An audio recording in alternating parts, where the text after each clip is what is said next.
வணக்கம். அதிரடியின் இன்றைய முக்கிய செய்திகள். முதலில் தலைப்புச் செய்திகள்.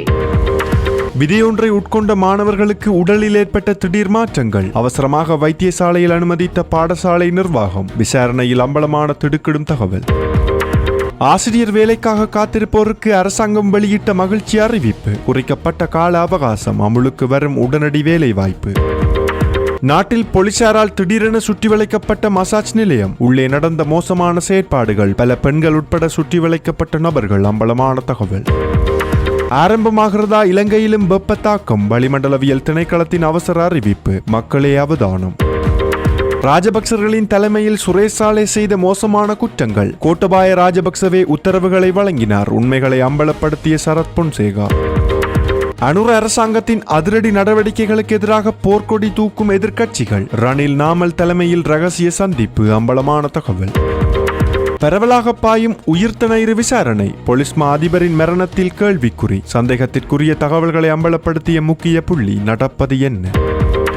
ராஜபக்சர்களோடு துல்லியமாக தொடர்புபடும் சர்ச்சைக்குரிய மரணங்கள். மீண்டும் போர் வெற்றியை கையில் எடுக்கும் மஹிந்த தரப்பு. மீண்டும் அனுரவை சீண்டும் முக்கிய புள்ளி. நாட்டில் உள்ள சிறைச்சாலைகளில் காணப்படும் பல்வேறு பிரச்சனைகள். ஜனாதிபதி தலைமையில் விசேட கலந்துரையாடல். எடுக்கப்பட்டுள்ள முக்கிய முடிவுகள்.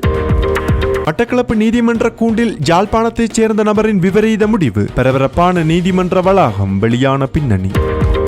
போலீஸ் படைகளுக்கு மத்தியில் நல்லடக்கம் செய்யப்பட்ட முன்னாள் போலீஸ் மா அதிபரின் சடலம். வெளியான தகவல். தொடர்பான விரிவான செய்திகள். விரிவான செய்திகளுக்கு செல்லும் முன்னர் இது போன்ற செய்திகளை உடனுக்குடன் அறிந்து கொள்ள நமது அதிரடி சேனலை சப்ஸ்கிரைப் செய்து கொள்ளுங்கள். திருகோணமலை மாவட்டத்தின் கந்தளாய் பகுதியில் அமைந்துள்ள பாடசாலையொன்றில் தரம் 6 கல்வி பயிலும் 22 மாணவர்கள் மனிதர்கள் உண்பதற்கு பொருத்தமற்ற ஆமணக்கு விதைகளை உட்கொண்டதால் உடல்நலக்குறைவுக்கு ஆளாகி வைத்தியசாலையில் அனுமதிக்கப்பட்டுள்ளனர். பாதிக்கப்பட்ட மாணவர்களில் 20 மாணவர்களும் 2 மாணவிகளும் அடங்குவதாக தெரிவிக்கப்பட்டுள்ளது. ஆரம்ப சிகிச்சைக்காக அவர்கள் கந்தளாய் ஆதார வைத்தியசாலையில் அனுமதிக்கப்பட்ட நிலையில் அவர்களில் 4 உடல்நிலை கவலைக்கிடமாக இருந்ததால் மேலதிக சிகிச்சைக்காக திருகோணமலை பொது வைத்தியசாலைக்கு மாற்றப்பட்டுள்ளனர். சம்பவம் தொடர்பில் கந்தளாய் வைத்தியசாலையில் மருத்துவ அத்தியட்சகர் தெரிவிக்கையில் மாணவர்கள் ஆமணக்கு விதைகளை உட்கொண்டிருக்கலாம் என்ற சந்தேகம் இருப்பதாக குறிப்பிட்டுள்ளார். ஆரம்பகட்ட விசாரணைகளில் மாணவர்களில் ஒருவர் வழக்கமாக வெளிநாட்டில் இருந்து கொண்டு வரப்படும் சூரியகாந்தி விதைகளை பாடசாலைக்கு கொண்டு வந்து நண்பர்களுடன் பகிர்ந்து 9 வழக்கமாக இருந்ததாக தெரிய வந்துள்ளது. எனினும் நேற்று அவர் சூரியகாந்தி விதைகள் என நினைத்து வீட்டிலிருந்து ஆமணக்கு விதைகளையும் அதனுடன் சேர்த்து பாடசாலைக்கு கொண்டு வந்து மற்ற மாணவர்களுடன் பகிர்ந்து உண்டதாக போலீசார் தெரிவித்துள்ளனர். அதன் பின்னரே மாணவர்கள் ஒருவரின் பின் ஒருவராக உடல்நலக்குறைவுக்கு ஆளாகி தொடர்ந்து உடனடியாக வைத்தியசாலையில் அனுமதிக்கப்பட்டனர். சம்பவம் தொடர்பில் கந்தளாய் போலீசார் மேலதிக விசாரணைகளை முன்னெடுத்து வருகின்றனர்.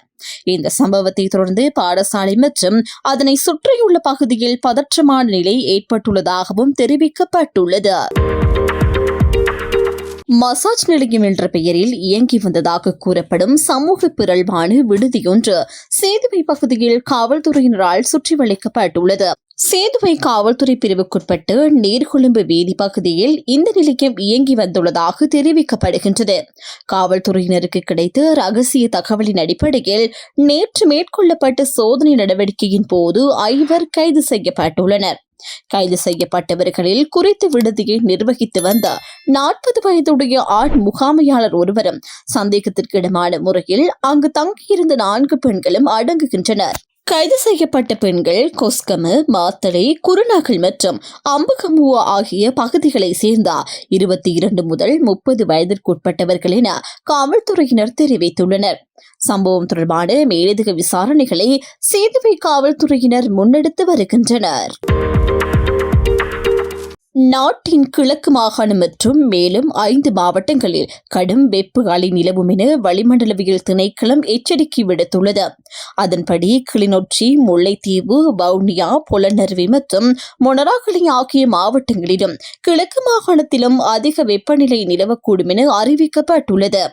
இதனால் பகல் நேரங்களில் மனித உடலால் உணரப்படும் வெப்பநிலை சில பகுதிகளில் கவனம் செலுத்த வேண்டிய அளவுக்கு அதிகரிக்கக்கூடும் என திணைக்களம் தெரிவித்துள்ளது. கடும் வெப்பத்தின் தாக்கத்திலிருந்து தங்களை பாதுகாத்துக் கொள்ள தேவையான சுகாதார முன்னெச்சரிக்கை நடவடிக்கைகளை பின்பற்றுமாறு பொதுமக்கள் அறிவுறுத்தப்பட்டுள்ளனர். அதற்கமைய போதுமான அளவு தண்ணீர் அருந்துதல், வெப்பம் அதிகமாக காணப்படும் நேரங்களில் கடுமையான வெளிப்புற நடவடிக்கைகளை குறைத்தல் உள்ளிட்ட பாதுகாப்பு நடவடிக்கைகளை கடைபிடிக்குமாறு கேட்டுக் கொள்ளப்பட்டுள்ளது. மட்டக்களப்பில் பல திருட்டு சம்பவங்களுடன் தொடர்புடைய குற்றச்சாட்டில் கைது செய்யப்பட்டு விளக்கமறியலில் வைக்கப்பட்டிருந்த யாழ்ப்பாணத்தை சேர்ந்த கைதியொருவர் மட்டக்களப்பு நீதவான் நீதிமன்ற சிறை கூட்டில் வைத்து பிளேடால் தனது கழுத்து மற்றும் கையை அறுத்து தற்கொலைக்கு முயன்ற சம்பவம் இடம்பெற்றுள்ளது. நேற்று பிற்பகல் 3 மணியளவில் இந்த சம்பவம் இடம்பெற்றுள்ளதாக தெரிவிக்கப்படுகின்றது. சம்பவத்தில் படுகாயமடைந்த கைதி உடனடியாக மீட்கப்பட்டு மட்டக்களப்பு போதனா வைத்தியசாலையில் அனுமதிக்கப்பட்டுள்ளார். இதனால் நீதிமன்ற வளாகத்தில் சிறிது நேரம் பரபரப்பான நிலை ஏற்பட்டதாக தெரிவிக்கப்படுகின்றது. சம்பவம் தொடர்பில் மேலும் தெரிய வருவதாவது, மட்டக்களப்பு தலைமையக போலீஸ் பிரிவுக்குட்பட்ட பிரதான புகையிரத நிலையத்திற்கு முன்னால் அமைந்துள்ள கடையொன்றில் 16,000 ரூபாய் பணத்தை திருடியமை உள்ளிட்ட 3 திருட்டு சம்பவங்கள் தொடர்பில் குறித்த நபர் கடந்த வருடம் கைது செய்யப்பட்டிருந்தார். பின்னர் நீதிமன்றத்தில் முன்னிலைப்படுத்தப்பட்டு அவர் பிணையில் விடுவிக்கப்பட்டிருந்தார். எனினும் பிணையில் சென்ற பின்னர் வழக்கு விசாரணைகளுக்கு நீதிமன்றத்தில் சமூகம் அளிக்காமல் தலைமறைவாகி இருந்ததால் அவருக்கு எதிராக நீதிமன்றத்தினால் பிடியாணை பிறப்பிக்கப்பட்டது. இதற்கமைய கடந்த 13ஆம் தேதி யாழ்ப்பாணத்தில் வைத்து யாழ் போலீசாரால் கைது செய்யப்பட்டார். பின்னர் கடந்த 15ஆம் தேதி மட்டக்களப்பு நீதிமன்றத்தில் முன்னிலைப்படுத்தப்பட்டதைத் தொடர்ந்து நேற்று வரை அவரை விளக்கமறியலில் வைக்குமாறு நீதவான் உத்தரவிட்டிருந்தார். அதன்படி அவர் மட்டக்களப்பு சிறைச்சாலையில் தடுத்து வைக்கப்பட்டிருந்த நிலையில் வழக்கு விசாரணைக்காக நேற்று காலை சிறைச்சாலை அதிகாரிகளால் நீதிமன்றத்திற்கு அழைத்து வரப்பட்டார். நீதிமன்ற சிறைக்கூட்டில் வைக்கப்பட்டிருந்த அவர் திறந்த நீதிமன்றத்தில் முன்னிலைப்படுத்தப்பட்ட போது வழக்கை விசாரித்து நீதவான் அவரை எதிர்வரும் 3ஆம் தேதி வரை மேலும் 14 நாட்களுக்கு விளக்கமறியலில் வைக்க உத்தரவிட்டார். இதையடுத்து மீண்டும் நீதிமன்ற சிறைக்கூட்டில் அடைக்கப்பட்டிருந்த நிலையில் பிற்பகல் 3 மணியளவில் அங்கிருந்து மலசல கூடத்திற்கு சென்று குறித்த கைதி சவர பிளேடால் தனது கழுத்து மற்றும் கையை அறுத்து தற்கொலைக்கு முயன்றுள்ளார். படுகாயமடைந்த நிலையில் மீட்கப்பட்டு அவர் மட்டக்களப்பு போதனா வைத்தியசாலையில் சிகிச்சைக்காக அனுமதிக்கப்பட்டுள்ளார். தற்கொலைக்கு முயன்றவர் யாழ்ப்பாணம் காங்கேசன்துறை தைட்டி பகுதியைச் சேர்ந்த 31 வயதுடையவர் என அடையாளம் காணப்பட்டுள்ளார். இவருக்கு எதிராக மட்டக்களப்பு பகுதியில் 3 திருட்டு வழக்குகள் நிலுவையில் உள்ளதாக போலீசார் தெரிவித்துள்ளனர். இந்த சம்பவம் தொடர்பில் மட்டக்களப்பு தலைமையக போலீசார் மற்றும் தடயவியல் போலீஸ் பிரிவினர் விசாரணைகளை முன்னெடுத்து வருகின்றனர். இந்த ஆண்டு பொது சேவையில் காணப்படும் வெற்றிடங்களை நிரப்புவதற்காக 1,20,000க்கும் மேற்பட்டோருக்கு நியமனங்கள் வழங்கப்பட உள்ளதாக பொது நிர்வாக அமைச்சர் சந்தன அபிரத்ன தெரிவித்துள்ளார். இந்த நியமனங்களில் 30,000 நியமனங்கள் ஆசிரியர் சேவைக்காக வழங்கப்பட உள்ளதாகவும் அமைச்சர் குறிப்பிட்டுள்ளார். இது தொடர்பில் கருத்து தெரிவித்த அமைச்சர், ஆசிரியர் நியமனத்திற்காக நடத்தப்பட்ட போட்டி பரீட்சையின் பெறுபேறுகளை மதிப்பீடு செய்யும் நடவடிக்கைகள் தற்போது இடம்பெற்று வருவதாக தெரிவித்தார். பரீட்சை முடிவுகள் வெளியிடப்பட்டதும் நாட்டில் காணப்படும் ஆசிரியர் வெற்றிடங்கள் தாமதமின்றி நிரப்பப்படும் எனவும் அவர் கூறினார்.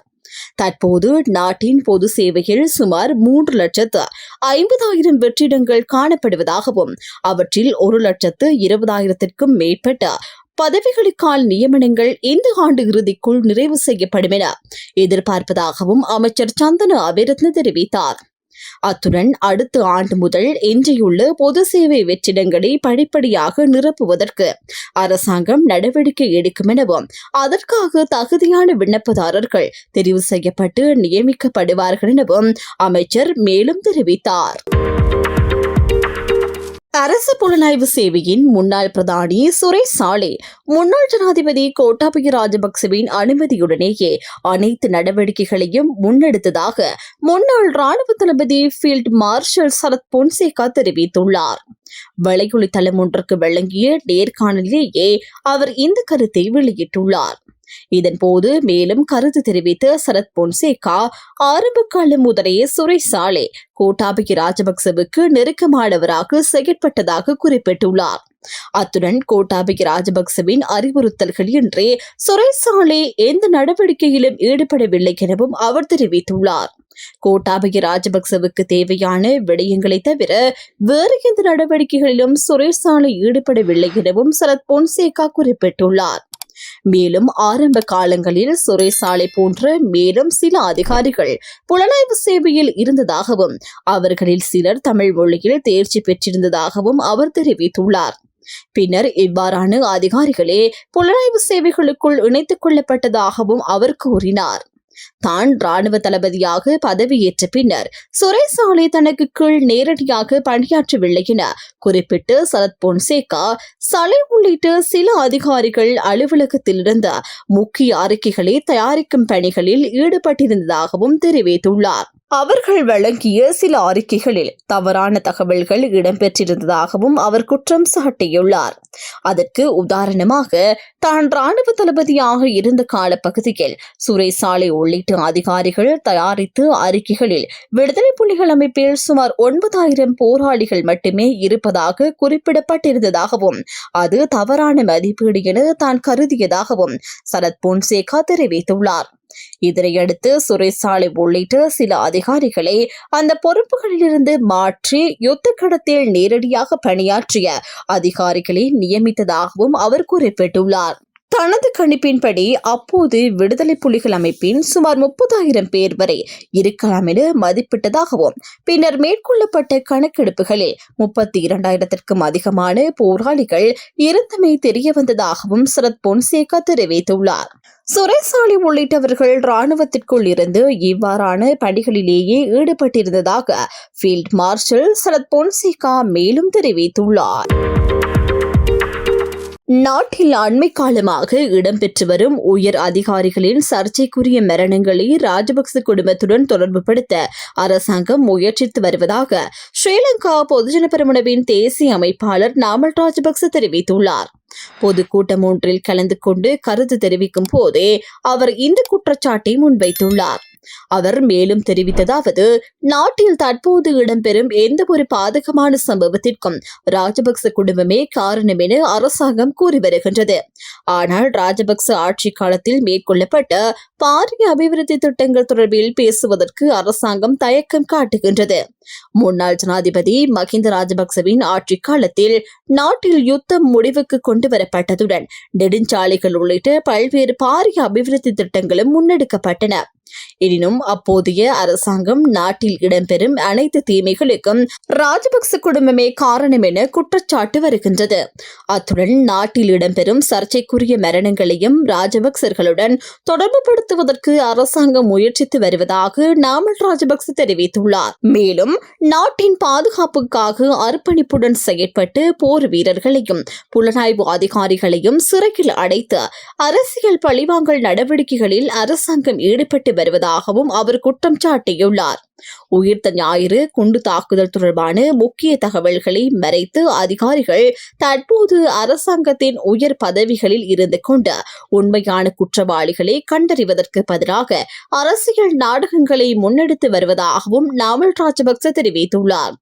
இதனிடையே சர்வதேச நாணய நிதியத்தின் நிபந்தனைகளை நிறைவேற்றும் நோக்கில் அரசாங்கம் மக்கள் மீது அதிக வரிச்சுமையை சுமத்தி வருவதாகவும் அவர் குறிப்பிட்டுள்ளார். ஒருபுறம் ஜனாதிபதியின் திட்டத்தின் கீழ் 75% மக்கள் மகிழ்ச்சியாக இருப்பதாக தகவல்கள் வெளியிடப்பட்டாலும் மறுபுறம் நாட்டில் அதிகரித்த வாழ்க்கை செலவு காரணமாக பெரும்பாலான மக்கள் நெருக்கடியான நிலையை எதிர்கொண்டு வருவதாகவும் நாமல் ராஜபக்ச தெரிவித்துள்ளார். நீதியரசர்களின் ஓய்வு பெறும் வயதை அதிகரிப்பதற்கான அரசின் முன்மொழிவு தொடர்பில் கலந்துரையாடுவதற்காக அனைத்து எதிர்க்கட்சிகளின் பிரதிநிதிகளும் பங்கேற்கும் விசேட ஆலோசனைக் கூட்டம் எதிர்வரும் வியாழக்கிழமை நடைபெறவுள்ளது. குறித்த கூட்டம் எதிர்க்கட்சித் தலைவர் சஜித் பிரேமதாசவின் கொழும்பில் உள்ள அலுவலகத்தில் நடைபெறவுள்ளதாக தெரிவிக்கப்படுகின்றது. இந்த கூட்டத்தில் பல்வேறு எதிர்க்கட்சி அரசியல் கட்சிகளின் தலைவர்கள் மற்றும் பிரதிநிதிகள் பங்கேற்க உள்ளனர். இதன்போது முன்னாள் ஜனாதிபதியும் ஐக்கிய தேசிய கட்சியின் தலைவருமான ரணில் விக்ரமசிங்கவும் கலந்து கொள்ள உள்ளதாக தெரிவிக்கப்படுகின்றது. சஜித் பிரேமதாச எதிர்க்கட்சித் தலைவராக பொறுப்பேற்ற பின்னர் அவரது அலுவலகத்திற்கு ரணில் விக்ரமசிங்க வருகை தரும் முதல் சந்தர்ப்பம் இதுவாக அமைய உள்ளது. நீதியரசர்களின் ஓய்வு பெறும் வயதை நீடிக்கும் அரசின் முன்மொழிவு தொடர்பில் அனைத்து எதிர்க்கட்சிகளும் ஒன்றிணைந்து கலந்துரையாட வேண்டும் என ஸ்ரீலங்கா பொதுஜன பெரமுனவின் தேசிய அமைப்பாளர் நாமல் ராஜபக்ச எதிர்க்கட்சித் தலைவர் சஜித் பிரேமதாசவிடம் கோரிக்கை விடுத்திருந்தார். இதற்கமைய இந்த கூட்டத்தை நடத்த தீர்மானிக்கப்பட்டுள்ளதாக தெரிவிக்கப்படுகின்றது. மேலும் குறித்த ஆலோசனை கூட்டத்தில் நாமல் ராஜபக்சவும் பங்கேற்பார் என எதிர்பார்க்கப்படுகின்றது.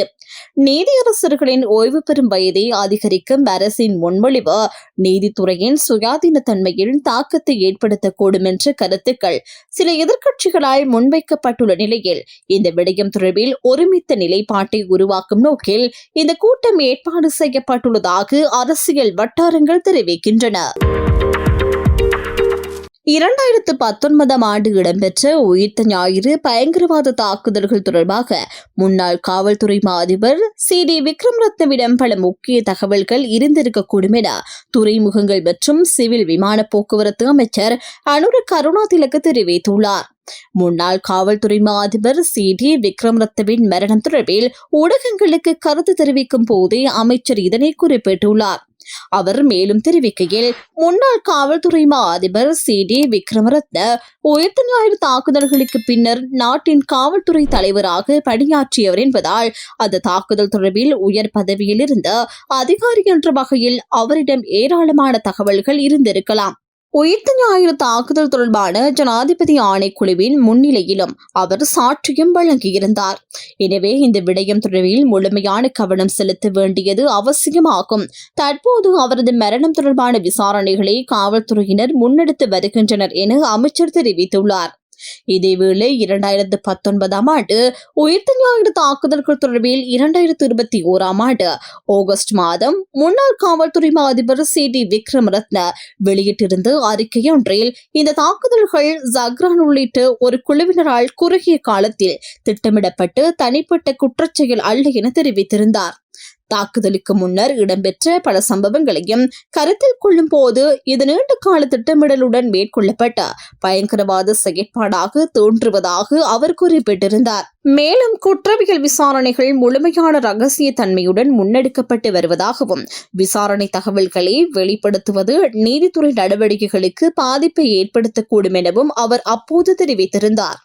இந்நிலையில் உயிர்த்த ஞாயிறு தாக்குதல்கள் தொடர்பான விசாரணைகளில் CD விக்ரமரத்ன குற்றப்புலனாய்வு திணைக்களத்திற்கும் வாக்குமூலம் வழங்கியிருந்ததாக நீதிமன்றத்தில் தகவல் வெளியிடப்பட்டுள்ளது.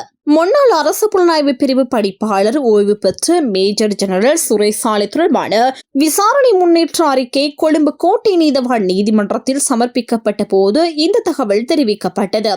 தேசிய பாதுகாப்பு சபை ஊடாக விசாரணை அதிகாரிகள் மீது செல்வாக்கு செலுத்தப்பட்டதாக கூறப்படும் குற்றச்சாட்டுகள் தொடர்பிலேயே முன்னாள் காவல்துறை அதிபர் CD விக்ரமரத்னவுக்கு முன்னாள் குற்றப்புலனாய்வு திணைக்கள பணிப்பாளர் நிஷாந்த சோய்சா ஆகியோரிடம் வாக்குமூலங்கள் பதிவு செய்யப்பட்டதாக தெரிவிக்கப்பட்டுள்ளது.